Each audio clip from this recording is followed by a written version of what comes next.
Não ame o sono, ou você acabará ficando pobre. Fique desperto e terá alimento de sobra.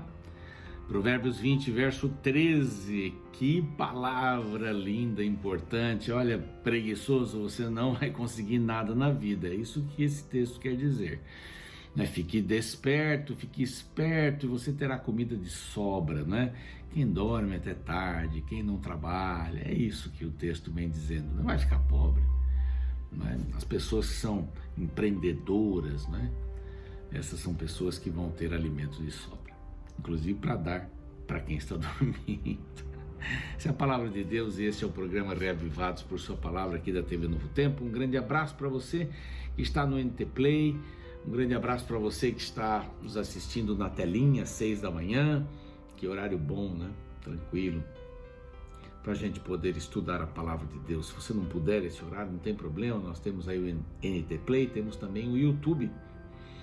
E vai aí um abraço especial para você que está com a gente no YouTube. Um golinho de água aqui para dar uma refrescadinha. Mas que bom que você está aí. Se você não é ainda inscrito, não está inscrito ainda, inscrita, basta ir até esse nosso canal, Reavivados por Sua Palavra NT, vai lá, se inscreva, clique no sininho para receber as novidades, dê o seu like e compartilhe o programa, é muito importante compartilhar o programa. Um grande abraço para você que está aí no YouTube, tem muita gente aqui, né? Deixa eu dar uma abridinha rápida aqui. O Tutu Chinês, opa, olha aí, viu? Um grande abraço, bom dia. Peço oração para o meu irmão Emerson Araújo. Olha aí, viu? Deus abençoe rico, ele chama Deus de Alfa e Ômega, né? Que bacana. Um abraço também para a Iva, que está sempre aqui com a gente. A Fátima Anísio também mandando o seu verso bíblico. E tanta gente bacana aqui, Maria Isabel, Lourdes Granato. Um feliz dia para você. Quero oferecer este curso bíblico maravilhoso, Ensinos de Jesus. 18 lições maravilhosas também. O que Jesus falou sobre 18 aspectos bíblicos da vida, sobre o Espírito Santo, o que ele falou sobre a santificação, o que ele falou sobre a salvação. Esse material preciosíssimo, aqui está um número, guarde esse número, faça a sua inscrição, estude a palavra e encaminhe para os seus amigos esse número dizendo, olha, tem um lugar aí que a gente estuda a Bíblia, então vamos estudar juntos, tá bem? Você dá alguns dados seus ali para que o material chegue ao seu destino, estude bem, no final tem aí um questionário, você pode responder e enviar para a gente e a gente vai enviar um DVD maravilhoso sobre estes ensinos de Jesus. E claro, os Anjos da Esperança que têm apoiado as mídias sociais, os cursos bíblicos, também o rádio, a TV, para que isso possa ser propagado, a mensagem seja propagada em português e espanhol para todo mundo. Quer se tornar um Anjo da Esperança e apoiar o nosso ministério? É bem simples, ligue para este número que aparece aqui e você vai receber todas as informações, tá bem? Eu vou estar aguardando. Capítulo 4, nós vamos falar um pouquinho sobre essa questão da graça de Deus e o sofrimento. Aqui nós vamos já, a atitude que nós devemos ter diante das circunstâncias da vida, é o nosso grande desafio aqui. Então logo após o intervalo a gente volta para estudarmos juntos este bonito capítulo aqui, o tempo que nos resta. O que vamos fazer desse tempo? Já já, aguardo você.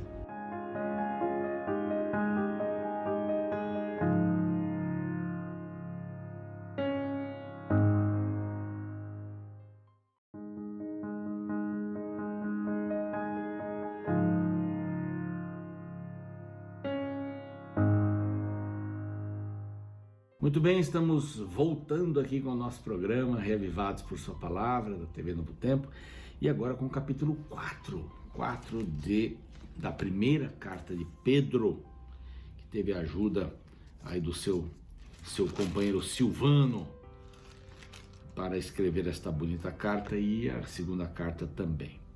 Bom, no finalzinho do capítulo 3, nós encontramos então esta vida sujeita a Cristo. Sujeição, submissão às autoridades. É difícil entender isso, mas é importante. Aos chefes, administradores das empresas onde trabalhamos, empresas no lar, papel da mulher, papel do homem, de igualdade, mas tem que haver uma governabilidade aí nesse caso. E na igreja também, e terminamos a partir do verso 13 do capítulo 3, essa questão da submissão. Façam de Cristo o seu Senhor, submissos ao senhorio de Cristo. E nós deixamos aqui a última parte, por causa do tempo, a partir do verso 18, pois também Cristo morreu uma vez pelos pecados, o justo pelos injustos, como o Cordeiro também de Deus, né? Tira o pecado do mundo, esse símbolo do Cordeiro, para conduzir-vos a Deus, morto sim na carne, mas vivificado no Espírito. Então Jesus ele estava encarnado, era o corpo ia morrer, né? Mas ele era vivificado no Espírito, no qual também foi e pregou os espíritos em prisão. Nós não falamos disso aqui ontem, porque não ia dar tempo mesmo, só vou repetir aqui um pouquinho, para alguns que porventura não tenham pego esta parte, no qual também foi e pregou os espíritos em prisão. Então muita gente acha que Jesus saiu, foi pregar para os anjos caídos, que Jesus foi lá em espírito pregar para aqueles antediluvianos que tinham sido ressuscitados com a sua ressurreição e tal, mas o que a gente entende? Os quais, no outro tempo, foram desobedientes quanto à longanimidade de Deus aguardava nos dias de Noé, enquanto se preparava a arca, na qual poucos, a saber, 8 pessoas foram salvas, né? A qual, figurando o batismo, agora também vos salva. Então a água, né? Foram salvos através do bote, da água ali, fala da ressurreição, de ir para o céu e tal. Mas que espíritos em prisão são esses? São os pecadores. É a mensagem que Cristo pregou e que nós pregamos aos pecadores. Essa proclamação de Cristo. Nos dias de Noé, quem fez esse trabalho foi Noé. Então nós somos Jesus para as pessoas. Somos nós que pregamos. Cristo pregou no seu tempo para aqueles que estavam prisioneiros. Ele libertou, lá diz Isaías, né? Libertar o cativo, é repetido também lá em Lucas, esse texto, libertar o cativo. Então, esses espíritos em prisão, não são espíritos que estão presos em algum canto do mundo, né? Os antediluvianos estão lá todos juntinhos, assim, então vamos lá, vamos pregar para vocês, se convertam. Não, morreu, acabou. A gente sabe que esse é o contexto da Bíblia, então não vamos achar o chifre na cabeça do cavalo aqui, né? Inventar um novo espaço físico, espiritual, sei lá, onde há pessoas que Jesus foi pregar para ver se elas se convertiam, um limbo, sei lá, um local intermediário. Não. Quem pregou naquele tempo? Noé foi Noé. Ele pregou a palavra de Cristo, a palavra de Deus. Não é? Então, esse sacrifício de Cristo valia, né? Lá, através dos cordeiros e tudo mais, que eram este grande exemplo de Jesus. Bom, vamos lá. Capítulo 4, agora a gente vai ver um pouquinho. Tem a atitude de Cristo, essa é a atitude, a palavra aqui é atitude, hein? Prestem bem atenção, porque aqui tudo é atitude. Atitude militante contra o pecado. Quer dizer, tem que haver uma militância contra o pecado. Você recebeu a salvação em Cristo Jesus, agora você começa a ter discernimento, isso é intelectual, você começa a ter as suas emoções também envolvidas, e você toma essas decisões espirituais. Não é? Há um crescimento, deve haver uma militância contra o pecado. Mas assim, deixa a vida me levar, ou vida levar eu, vamos ver o que vai dar. Não, não é isso. Eu tenho que ter discernimento. Se a bebida acaba com a minha vida, ponto, eu tenho que... Não vou beber. Se o cigarro acaba com os meus pulmões, essas coisas não são boas, você sabe disso. Por que eu vou ficar viciado nisso? Estou dizendo até que há um negócio de som que você coloca aqui, não vou nem dizer o nome, nada, mas que você coloca tem o mesmo efeito da cocaína e de outras drogas. Então, isso aí não é muito comprovado ainda cientificamente, mas dá algum tipo de vício para isso. Então, não é isso. Eu tenho que ser militante contra o pecado, eu tenho que ser militante contra meninos e meninas terem relações sexuais. Eu tenho que ser contra isso. Eu tenho que ser contra a mentira, a corrupção, o engano. Eu não posso passar simplesmente assim. Então aqui diz atitude militante contra o pecado, depois atitude paciente para com os perdidos. Pessoas que estão caminhando na fé. Pessoas que eu tenho que ter tranquilidade, paciência. Porque se eu entendo algumas coisas e elas não entendem ainda, eu tenho que ajudá-las. Então, é nesse sentido, atitude para com os perdidos. Depois vem a atitude da expectativa sobre a volta de Jesus. O que a volta de Jesus influencia na minha vida? Então, todas as minhas ações, elas são refletidas por causa deste grande momento da esperança, que é a volta de Jesus. E ainda tem aqui mais atitude fervorosa para com os santos, para com aqueles que são meus irmãos, para aqueles com quem eu tenho que repartir os dons que eu recebi. Então, essas 4 partes. Depois vai falar um pouquinho sobre sofrimento, do verso 11 até o 19. Mas vamos lá ver. Atitude militante contra o pecado. O que é, em resumo? É fazer a vontade de Deus. Simples assim. Para que no tempo que vos resta na carne, já não vivais de acordo com as paixões dos homens, mas segundo a vontade de Deus. Esse é o verso que eu tirei daqui desses primeiros. Fazer a vontade de Deus. Temos esse tempo que eu reconheci a Cristo como meu Salvador, eu tenho um tempo de vida. E esse tempo que me resta, eu vou viver segundo a vontade de Deus. Então é uma decisão para viver segundo a vontade de Deus, é uma militância. Eu vejo tantos cristãos militantes de esquerda, direita, de centro, de esquerda, centro-direita, e vão nas passeadas e tal. E eu fico me perguntando, por que eles ficam sentados na igreja, não se movem? Eles não têm vida cristã, são tímidos, mas para defender a esquerda, a direita, o centro, e estão aí falando e falam, gastam horas no almoço com a família, e por que não podiam falar de Cristo? Existe militância só na política? Quer dizer, militância no reino de Deus não tem? E aqui diz que eu tenho que ter uma atitude militante contra o pecado. Atitude paciente para com os perdidos, por isso, difamando-vos, estranham que não concorrais com eles ao mesmo excesso de devassidão, os quais hão de prestar contas àquele que é competente para julgar os vivos e os mortos. Pois para este fim foi o evangelho pregado também a mortos. Mortos o quê? Mortos espirituais, para que mesmo julgados na carne segundo os homens, vivam no espírito segundo Deus. Mortos na carne. Nós temos que ter uma atitude paciente para com os perdidos. Sim, vamos buscar os mortos na carne e vamos vivificá-los. Espírito segundo Deus. A atitude da expectativa sobre a volta de Jesus. Ele fala bastante, tem vários conselhos aqui interessantes. O fim de todas as coisas está próximo. Sede, portanto, criteriosos, sóbrios e bem de vossas orações. O fim está próximo. O fim está próximo, mas está demorando tanto, 2.000 anos. Sim, o fim está próximo. Para quem morreu, o fim está próximo. O fim está próximo porque todos nós iremos morrer. Uns mais cedo, outros mais tarde. Esses dias alguém estava me dizendo, olha, ele morreu com 36 anos. Tinha toda a vida pela frente, aí vai ter toda a eternidade pela frente. Se morreu em Cristo.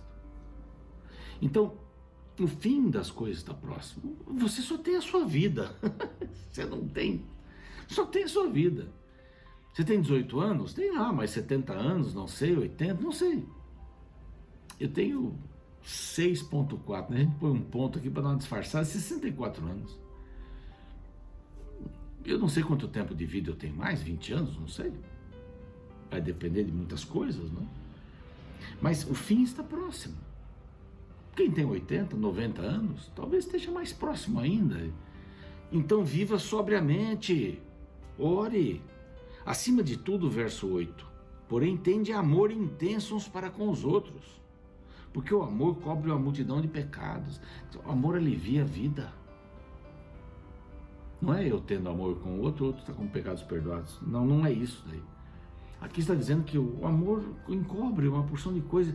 Eu não fico, sabe? Eu prefiro ser feliz do que ter razão, muitas vezes. Eu tenho usado essa frase, tenho criado uma celeumazinha. Como prefere ser feliz e ter razão? Então, e os princípios? Não, não é isso que eu estou falando. Mas há momentos que você está brigando por causa da janela aberta um tanto assim. Vou ter razão, porque vai desmanchar o cabelo, porque vai não sei o quê. Às vezes não compensa ter razão. E aqui diz assim, o amor encobre uma multidão de pecados. Sabe, o amor não tem picuinhas. As pessoas estão separadas por problemas pequenininhos, raposinhas, que não foram resolvidas, separadas. Casais estão separados por assuntos os mais banais. Brigas. Você não me ligou, acabou a bateria. Não, mas você não me ligou, mas acabou a bateria. E vira um negócio. O amor encobre uma multidão de pecados. Mais uma atitude fervorosa para com os santos. Olha só que bonito o verso 9. Sede mutuamente hospitaleiros, sem murmuração. Hospedem as pessoas, hospedem as pessoas na vida, eles, né, hospedam as pessoas na vida. Tem coração aberto, recebem as pessoas no coração, que é a hospedagem mais importante, e depois em casa. Como é bom a gente estar num lugar diferente. Eu já viajei bastante, já preguei muito por aí. Poucos lugares eu terminei de pregar, vai embora um, vai embora outro, vai embora outro. Ninguém me convidou para almoçar. Eu posso ir para casa, mas não é uma atitude bonita. É só questão de pregação. A buzininha aqui de alguém. Eu estou gravando em casa, né? Não é no estúdio da Novo Tempo ainda não. Mas você entende que a hospitalidade é uma coisa importante? Abra o seu coração. É bom receber, é bom ser recebido, viu? As pessoas não esquecem nunca mais. Nunca mais. Servir uns aos outros, verso 10, cada um conforme o dom que recebeu. Você recebeu um dom. Como bons dispenseiros, né? Dispenseiro é o quê? Entrega. Se alguém fale de acordo com os oráculos de Deus. Em todas as coisas, diz aqui no meio do verso, seja Deus glorificado. Tudo na sua vida. Que atitude eu tenho que tomar? Atitude militante contra o pecado. Uma atitude paciente para com os perdidos. Uma atitude de expectativa sobre a volta de Jesus. Ele vem. Uma atitude fervorosa para com os santos, para com as pessoas. E agora termina falando sobre sofrimento. Esperemos o sofrimento, diz aqui no verso 12. Não estranheis o fogo ardente que surge no meio de vós. Espere, porque o sofrimento faz parte. Alegre-se com o sofrimento. Pelo contrário, verso 13. Alegrai-vos na medida em que sois coparticipantes dos sofrimentos de Cristo. Examinem a sua vida. Não sofra, porém, nenhum de vós como assassino, ladrão, ou quem se intromete nos negócios de outro. Examinem a vida, não seja intrometido, mas se sofrer como cristão, não se envergonhe disso, de jeito nenhum. Entreguem-se a Deus, verso 19. Por isso também, tem aqui o verso 18, né? E se com dificuldade que o justo é salvo, onde vai comparecer o ímpio? Sim, pecador. Se dificuldade, né, para todos nós que queremos ser salvos em Cristo Jesus, somos salvos em Cristo, imagine para o ímpio. Por isso também, terminando, entreguem-se, né? Os que sofrem segundo a vontade de Deus, encomendem a sua alma, entreguem o seu coração ao fiel Criador na prática do bem. Olha que coisa maravilhosa, capítulo extraordinário. Atitudes. Que você tenha essas atitudes de militância contra o pecado. Você tenha atitude de paciência para com aqueles perdidos. Os perdidos estão ao nosso redor. Com expectativa na volta de Cristo. Uma atitude, ele vai voltar. Atitude fervorosa para com os santos, não é? Sejam hospitaleiros. E vamos receber o sofrimento de Cristo. Vamos dar glória por ele, porque o sofrimento, um dia, ele vai se transformar em glória e glorificação. Vamos orar. Pai bondoso, pedimos a tua bênção para a nossa vida, para as escolhas que vamos fazer hoje, que temos feito, que nós possamos te buscar como conselheiro e que tenhamos atitudes muito favoráveis em relação e contra o pecado, em relação aos perdidos, em relação à volta de Cristo, em relação aos meus irmãos, à minha comunidade. Senhor, que haja um espírito de amor e que diante do sofrimento tenhamos esperança. É uma alegria poder passar pelo sofrimento de Cristo. Ele deu a vida por mim, por cada um de nós. Abençoa-nos, portanto, em nome deste Jesus. Amém. Fico por aqui, o programa segue e espero você amanhã para o último capítulo desta primeira carta de Pedro. O exército é parte importante na defesa de um país, mas geralmente para ingressar nele é preciso passar por um treinamento intenso e pesado. Para preparar os soldados para qualquer desafio, as atividades preparatórias são focadas no desenvolvimento físico e mental. Algum tempo atrás li sobre os treinamentos militares mais perigosos e árduos do planeta. O primeiro da lista é a Marinha dos Estados Unidos. Para você ter uma ideia, para ser um membro dessa equipe, você precisa passar por um treinamento de mais de 30 meses, sendo o ápice do teste chamado de Semana Infernal. Durante 7 dias, os recrutas dormem apenas 4 horas por noite e passam muitas horas em meio ao frio e completamente cobertos de lama. Enquanto isso, eles realizam treinamentos extremos, como flutuar em alto mar e nadar com as mãos presas. Não é surpresa que apenas 25% dos candidatos conseguem finalizar o treinamento. Segundo os organizadores, a razão para que estas provas sejam tão difíceis é que através delas é possível identificar aqueles que realmente estão dispostos a fazer um exército capaz de enfrentar qualquer guerra. Sabe, quando li sobre este processo de seleção dos soldados, me lembrei que no exército de Cristo todo cristão também passa por provas, as quais muitas vezes surgem como teste para verificar o nível de seu comprometimento com Jesus. Na primeira carta que Pedro escreveu, no capítulo 4, a partir do verso 12, ele fala justamente sobre o objetivo das provações na jornada cristã. Veja: Amados, não estranheis o fogo ardente que surge no meio de vós, destinado a provar-vos como se alguma coisa extraordinária vos estivesse acontecendo. Pelo contrário, alegrai-vos na medida em que sois co-participantes dos sofrimentos de Cristo, para que também na revelação de sua glória vos alegreis exultando. Para Pedro, o cristão não deveria achar estranho quando o fogo da provação alcançasse sua vida. Este é um processo importante para separar os indecisos daqueles que estão dispostos a ir até as últimas consequências em nome de Cristo.